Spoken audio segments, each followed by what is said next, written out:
Hello, I'm Jeremy, and today we're going to be replacing a window regulator on a 2010 Nissan Altima. If you're looking for a window regulator, a power window motor, power window switch, or even a mirror, check out the TRQ brand because they're direct fit and they're the highest quality you'll find, so they'll get your problem solved the first time. So let's get started. Up here at the top, you're going to want to remove this panel right here because there's a bolt hidden behind it. It's actually a screw, technically. You'll want to take your Phillips screwdriver and put it right in this Phillips head screw so you can take it out. There's one. Now this pops up just like that, and it comes off. There's just a bunch of clips that hold it in place. They snap into these little holes, and you'll find two more bolts. You can use a Phillips head screwdriver or a 10mm socket to remove these. In our case, we already have the Phillips screwdriver out, so we're going to use that. So now we're going to go around the whole edge of the panel, and we're going to pop a bunch of clips loose that are all around the edge. So we'll start on this side, I guess.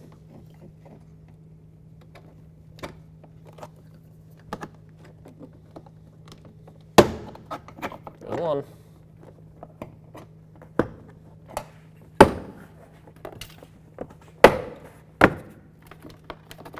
All right, now we're at a point where you can take the panel off. So what you want to do is you want to lift up. Once you've loosened all of the clips around the edge, then you lift up and it pops right off. All right, so we are going to remove these to separate it from the door panel. You just snap them out of their little clips. This one you lift up. They have two different ends, as you can see, so you can't mix them up. On the power window switch, there's 3 different connectors that you have to remove.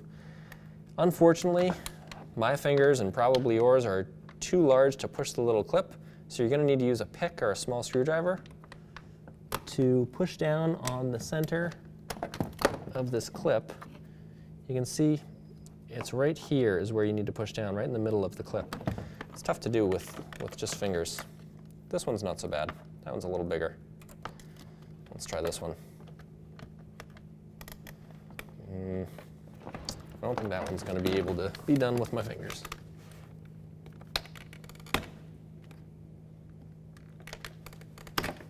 There we go. Yeah, this is another small one that was tough to do. Down at the bottom of the door panel is the interior light that you can pull off on this side. You can use your pick and just kind of pop it out of the door like that. And then right here is a push pin that you push down, and then you can feed it through the door panel. And at that point, your door panel is separate from your door. Okay, with the door panel out of the way, you have access to these 2 covers. And when you pull these off, if your window is up about 6 inches from the bottom, you'll notice there's a 10mm bolt here, and then there's a 10mm bolt right there as well. And what you want to do is remove both of those, and that will release the glass from the window regulator. So we're going to go ahead and do that using a 10mm socket on a 1/4 drive ratchet.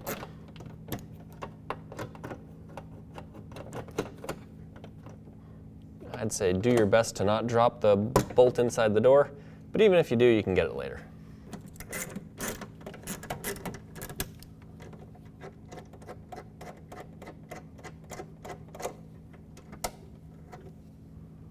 And there we are. At this point, you should be able to lift the glass right up, just like that. And what I like to do is tape the glass in place, so I'll get some tape.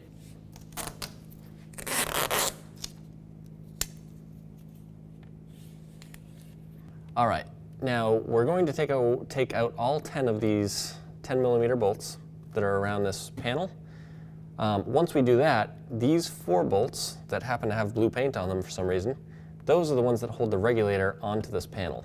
So we'll get to those later. First, we're going to start by taking the 10 around the surrounding panel off.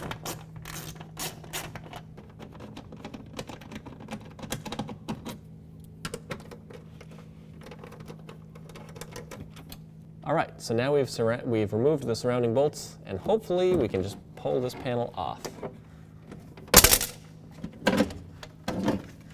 There we are. So now you can see the entire window regulator is attached to this panel. So to remove the window motor, you would take out these 3 bolts, and then you can disconnect this, and you can pull the motor off the front, or you can take off the other 4 bolts, and you can take off the regulator itself. So we're going to do that next. All right, so in the interest of taking this off the car completely and having some space to work, we're going to take this harness off, and then we're going to take this completely off the car and work on it on a bench. So we're going to start by disconnecting this connector, like so. And then we're going to pop each one of these off of the panel. All right, so now the whole panel is disconnected from the car. Okay, so now we're going to pull this off. This is inside here is a winding of wire, which you'll see when we pull that off. Using an 8mm socket, of course.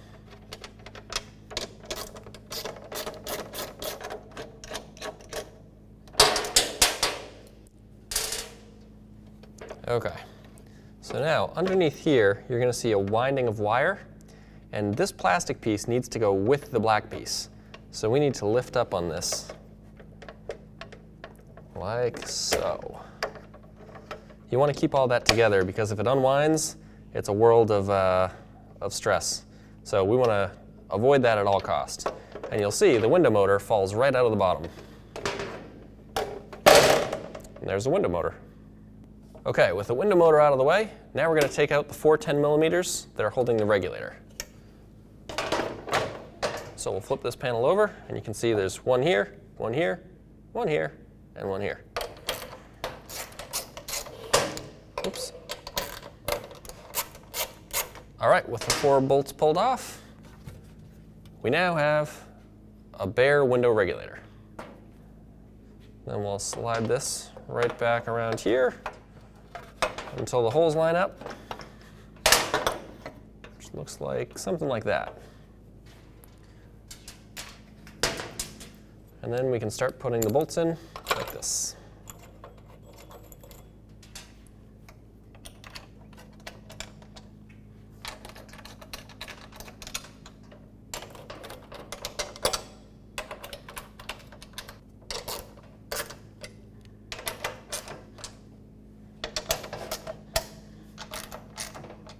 All right, to get the motor back on, you want to line up these 3 holes with these 3 holes, which means that this motor is facing in the upward direction, something like that. And then you'll hold it and flip the whole thing over.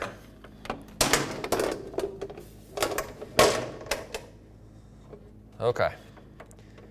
So now you need to line up this square with that square. And that may require you adjusting this as you put it on. So let's try it out. Oops.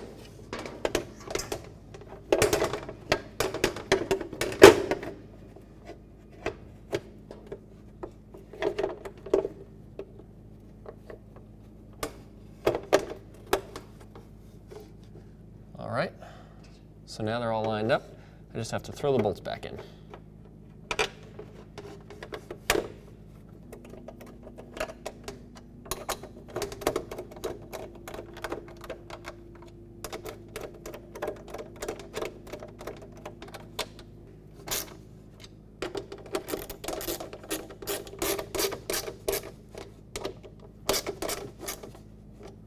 All right, now we're ready to put the whole thing back in the car.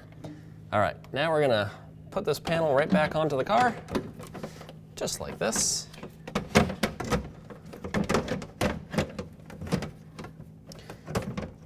Takes a little fiddling because you have to get the regulator inside the door. Looks like you have to put down this corner first, this front bottom corner first. Once you've done that, you can start putting all the bolts back in.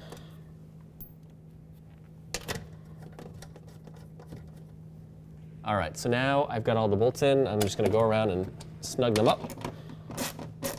Make sure they're all tight.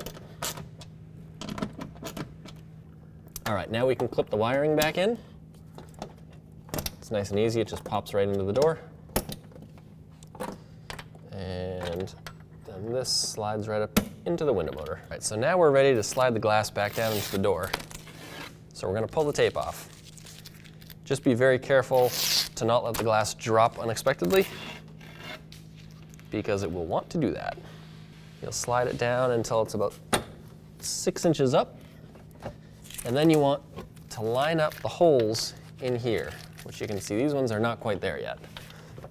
So it may take a little fiddling to get it quite right. There we go.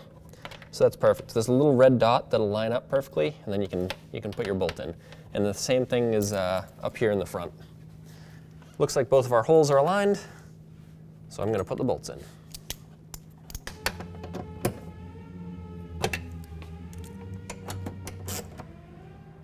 All right, now we're going to cover these holes back up with these sticky pads that came with it. And then we're ready for the door panel. All right, so we're going to start by putting this wire through this bottom hole. That's the light that's in the bottom of the door.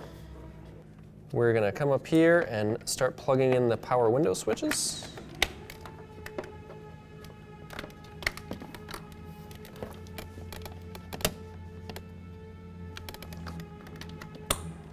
Once the switches are done, then we can do the 2 door pull cables.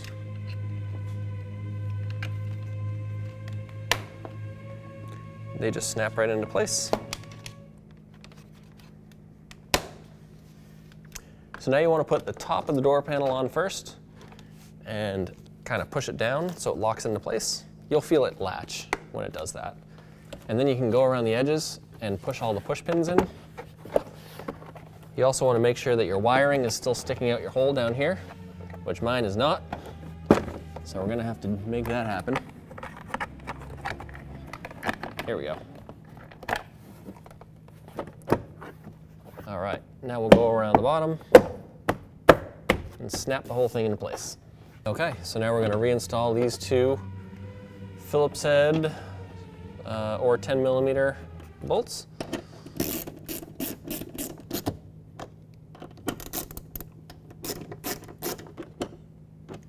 All right, and with those 2 in, we can now snap this thing into place.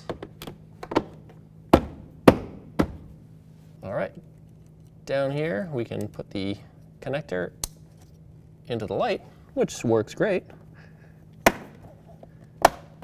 and then snap that into place. Up here we have the very last screw, I believe, which is a Phillips head screw. I'm going to screw that in. And then we can lock this into place.